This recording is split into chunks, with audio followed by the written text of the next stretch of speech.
मी सुनेत्रा अजित पवार गांभीर्यपूर्वक प्रतिज्ञा करते की कायद्याद्वारे स्थापित झाले आहे अशा भारताच्या संविधानाबद्दल मी खरी श्रद्धा व निष्ठा बाळगीन. मी भारताची सार्वभौमता व एकात्मता उन्नत राखीन.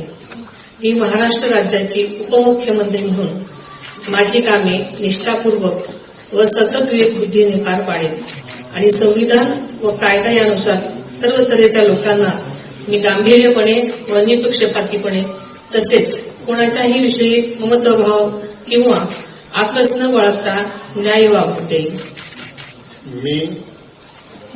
मी सुनेत्रा अजित पवार गांभीर्यपूर्वक प्रतिज्ञा करते की महाराष्ट्र राज्याची उपमुख्यमंत्री म्हणून माझ्या विचारार्थ आणली जाईल किंवा मला ज्ञात होईल अशी कोणतीही बाब अशी उपमुख्यमंत्री म्हणून माझी कामे यथायोग्य पार पाडण्यासाठी आवश्यक असेल ते खेरीज करून एरवी मी कोणत्याही व्यक्तीला किंवा व्यक्तींना प्रत्यक्षपणे वा अप्रत्यक्षपणे कळवणार नाही किंवा त्यांच्याकडे उघड करणार नाही.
Right.